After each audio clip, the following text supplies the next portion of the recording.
بسم اللہ الرحمن الرحیم۔ السلام علیکم۔ آپ لوگوں نے ایک ٹرمنالوجی ضرور سنی ہوگی، خاص طور پہ باقی بچوں نے بھی ہو سکتے سنی ہو، لیکن آپ لوگوں نے موویز میں اور کارٹونز میں دیکھا ہوگا ٹائم مشین۔ یاد آیا؟ ہاں، ٹائم مشین۔ ٹائم مشین ایک ایسی مشین ہوتی ہے، اب امیجنری ہے، ابھی تو دماغوں میں تخیل میں سوچا ہوا ہے کہ ایسی مشین بنائی جائے کہ جو کہ ہمیں فیوچر میں بھی لے جائے اور پاسٹ میں بھی لے جائے، یعنی کہ ہم جو گزر چکا ہے دن، جو صدیاں گزر چکی ہیں ان میں بھی دیکھیں اور جو آنے والے دن ہیں ان میں بھی دیکھیں۔ تو میں بھی سوچتی تھی جب آپ کی عمر کی تھی، بہت زیادہ مجھے بھی ایسی کہانیاں بڑی پسند آتی تھیں جس میں کوئی ٹائم مشین میں بیٹھ کے پچھلے زمانے میں گیا، پھر ٹائم مشین چلی، پھر اگلے زمانے میں چلا گیا، بڑا مزہ آتا تھا۔ آپ کو بھی مزہ آنے والا ہے۔ لیکن پھر مجھے ایک ٹائم مشین مل گئی۔ واہ واہ، کیا ٹائم مشین ملی مجھے! وہ ٹائم مشین ایسی ہے کہ اس کی کوئی بھی بات غلط نہیں ہے، 100%، کوئی دماغی تخیل نہیں، کوئی سوچ نہیں۔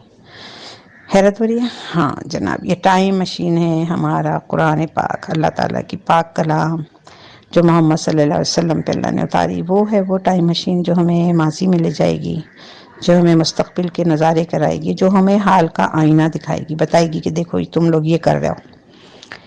تو میں سوچ رہی ہوں کہ ٹائم مشین کو کہاں سے سٹارٹ کیا جائے، تو مجھے لگا کہ مجھے ٹائم مشین کو بالکل سٹارٹ میں لے جانا چاہیے۔ اب میں سیٹنگ کرتی ہوں، پھر آپ لوگ دیکھیے گا کہ ہم کہاں پہنچ گئے۔ بسم اللہ الرحمن الرحیم۔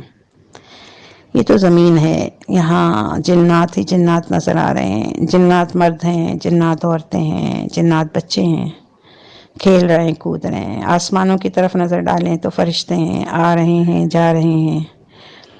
ایک بڑا ماحول بنا ہوا ہے، دور دور تک کوئی انسان نہیں، کیونکہ ابھی انسان کی پیدائش ہی نہیں ہوئی۔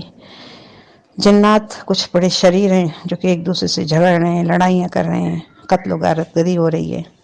کچھ جنات بڑے نیک ہیں، ارے اس میں ایک یہ کون جن ہے، یہ تو بہت ہی عبادت گزار ہے، دیکھو یہ ذرا زمین کے ایک ایک چپے پہ سجدہ کر رہا ہے۔ اب تو اس کے سجدوں کی اور عبادات کی وہ کیفیت ہے کہ فرشتوں سے یہ ہاتھ ملا رہا ہے اور فرشتوں سے دوستی کر لی ہے۔ یہ کون ہے؟ یہ تو عزازیل ہے، ابلیس ہے، نام اس کا عزازیل ہے، اور یہ آسمانوں کی بھی پرواز کر رہا ہے، اور یہ آسمانوں میں جا کے پہنچ گیا، اور آسمانوں میں پہنچ کے فرشتوں کے ساتھ بیٹھا، باتیں ہو رہی ہیں، محفلیں جمی ہوئی ہیں، بڑا عبادت گزار ہے۔ اس سے بڑا عبادت گزار جنات میں کوئی پیدا ہی نہیں ہوا۔ اتنی عبادتیں کی ہوئی ہیں۔ پھر ایک دن اللہ تعالیٰ نے تمام فرشتوں کو بلایا اور کہا، اے فرشتو، میں اپنا ایک خلیفہ بنانے والا ہوں۔ فرشتے حیران ہوئے، کہنے گے اچھا پہلے یہ بتا دوں کہ خلیفہ کسے کہتے ہیں؟ خلیفہ کہتے ہیں نائب کو، اسسٹنٹ کو۔ جیسے بادشاہ ہوتا ہے، اس کا نائب اسسٹنٹ کون ہوتا ہے؟ وزیر اعظم ہوتا ہے، جو بادشاہ کے حکم کے مطابق، اس کے آرڈرز کے مطابق سارے نظام کو چلاتا ہے۔ تو اللہ نے کہا فرشتوں سے کہ دیکھو بھائی میں ایسا کرنے والا ہوں۔ تو فرشتوں نے بڑے ہاتھ جوڑ کے اللہ تعالیٰ سے عرض کی، اللہ تعالیٰ بھائی آپ کیوں بنانے والے ہیں؟ ہم ہیں نا آپ کی عبادت کے لیے، ہم تو سارا دن آپ کی ہر وقت، کچھ فرشتے سجدے میں ہیں تو ساری زندگی سجدے میں ہیں، کچھ فرشتے رکوع میں ہیں تو ساری زندگی رکوع میں ہیں، کچھ قیام میں کھڑے ہیں، تو آپ ایسا نہیں کریں۔ اللہ نے کہا پوچھا کیوں بھائی؟ تو فرشتوں نے کہا اس لیے کہ آپ جو خلیفہ بنائیں گے، جسے بھی بنائیں گے، جس کو بھی، وہ تو بڑے خون قتل و غارت گری کریں گے۔ اب یہ سوچنے والی بات ہے کہ آخر فرشتوں نے ایسا کیوں کہا؟ فرشتوں نے اس لیے کہا کہ اس وقت تو دو ہی مخلوق تھی، ایک فرشتے تھے جو کہ نور سے پیدا کیے گئے ہیں، اور ایک جنات تھے جو کہ آگ سے پیدا کیے گئے، اور جنات نے زمین میں بڑا فساد مچایا تھا، ایک دوسرے کا خون بہایا ہوا تھا۔ تو انہوں نے اللہ تعالیٰ سے یہ سوال کیا کہ اللہ تعالیٰ آپ جو پیدا کریں گے تو کیا ہوگا؟ یقینی طور پہ وہ قتل و غارت گری کریں گے، تو اگر آپ کا مقصد صرف یہ ہے کہ وہ عبادت کریں تو ہم آپ کی عبادت کے لیے کافی ہیں۔ اس پہ اللہ نے جواب دیا، جو میں جانتا ہوں وہ تم نہیں جانتے۔ ظاہر سی بات ہے، اللہ تعالیٰ تو کل علم رکھتا ہے۔ اب اللہ تعالیٰ نے ایک پتلا بنایا اور وہ پتلا تھا حضرت آدم علیہ السلام کا، اور وہ پتلا کیا تھا؟ یعنی اسٹرکچر بنایا، کس چیز سے؟ مٹی سے بنایا، مٹی منگائی گئی اور اس کو بنایا، اور اس میں روح پھونکی گئی، اور جب آدم علیہ السلام نے آنکھ کھولی اور اٹھ کے بیٹھے، پھر اللہ تعالیٰ نے انہیں علم دیا. علم کیا دیا؟ بتایا یہ زمین ہے، یہ آسمان ہے، یہ سورج ہے، یہ اس کے اندر نباتات ہیں. غرض کے سارا علم دیا. اس کے بارے میں قرآن نہیں کہتا کہ کون سا علم دیا، لیکن ہاں قرآن یہ ضرور ہمیں بتاتا ہے کہ اللہ تعالیٰ نے ان کو علم عطا کیا.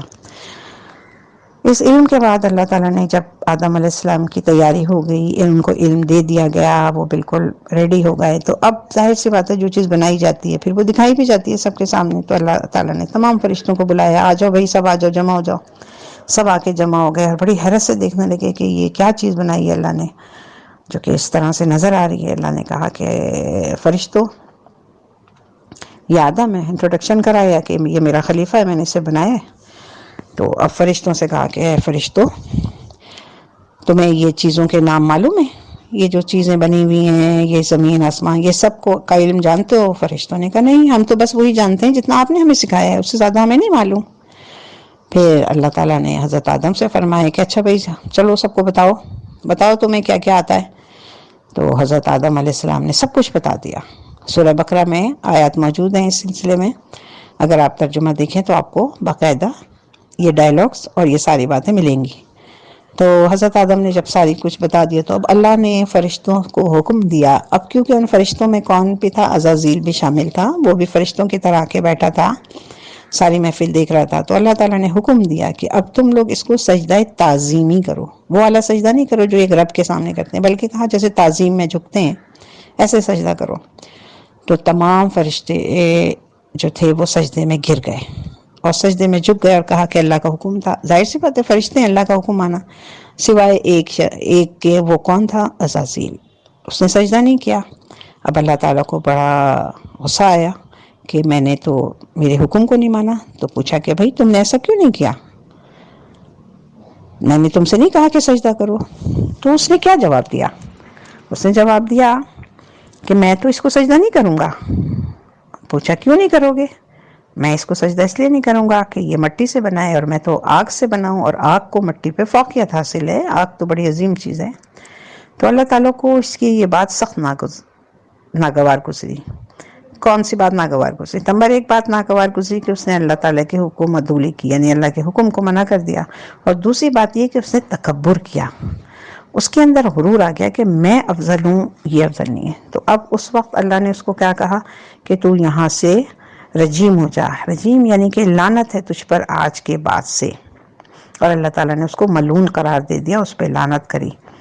تو لعنت جس پہ کی جائے وہ ملعون ہو جاتا ہے، اور لعنت کے مطلب ہے جس پر ساری رحمت کے دروازے بند ہو جائیں وہ لعنتی ہوتا ہے، وہی ملعون ہوتا ہے. تو اب دیکھیں کتنی بڑی بات تھی. اور جب اس کو یہ ملعون کیا گیا تو فرشتوں کو تو اللہ کے غضب کو دیکھ کے وہ تو تھر تھر کانپنے لگے، اور تھر تھر کانپنے کے ساتھ ہی وہ سجدے میں دوبارہ گر گئے اللہ کے سامنے. اب انہوں نے سجدہ کیا اللہ کے سامنے. تو پہلا سجدہ تھا وہ تھا سجدہ حکم کے مطابق سجدہ تعظیمی تھا، اور دوسرا سجدہ جو تھا وہ سجدہ شکر تھا جو کہ اللہ کے لیے تھا. تو یہاں تک بات یہ ہوئی. پھر اللہ تعالیٰ نے حضرت آدم سے فرمایا کہ تم جاؤ جنت میں رہو، یہ تمہارے لیے ہم نے جنت بنائی ہے. تو حضرت آدم کچھ اداس سے تھے، تو اس اداسی کی وجہ سے اللہ تعالیٰ نے کہا، ایک دن سو رہے تھے وہ رات میں، تو جب آنکھ کھلی تو دیکھا برابر میں ایک بہت خوبصورت اور حسین اور جمیل خاتون موجود ہیں. پوچھا یہ کون ہے؟ کہا یہ حوا ہیں، یہ تمہاری بیوی ہیں. پھر وہاں جنت میں ان دونوں کا نکاح کیا گیا. تو اس نکاح کے بعد وہ دونوں ایز میاں بیوی جنت میں رہنے لگے. اماں حوا کہتے ہیں کہ اماں حوا اتنی حسین تھی جتنے کہ دنیا میں جب سے لے کر اور آج قیامت تک جتنی بھی عورتوں کو حسن دیا جائے گا وہ سارا حسن اماں حوا میں تھا. تو اتنی حسین خاتون تھی. اب شیطان جو تھا، اب میں شیطانی کہوں گی اس کو، عزازیل کو، وہ تو بڑا پریشان ہوگا، فکر مند، یہ کیا بات ہوگی، میری تو بڑی بے عزتی ہو گئی، اللہ نے مجھے ملعون کر دیا، لعنتی کر دیا. تو اس نے اللہ تعالیٰ سے کہا آپ نے مجھے ایسا کر دیا. تو اس نے اللہ تعالیٰ سے کہا کہ آپ مجھے مہلت دیجئے، آپ مجھے مہلت دیجئے اس بات کی کہ قیامت تک کی مہلت دیجئے کہ میں آپ کے بندوں کو بہکاؤں اور آپ کی راہ سے ہٹاؤں، اور ان کو دائیں طرف سے بھی آؤں، بائیں طرف سے بھی آؤں، سامنے سے بھی آؤں اور پیچھے سے بھی آؤں، اور اس کی راہ میں گھات لگا کے بیٹھ جاؤں.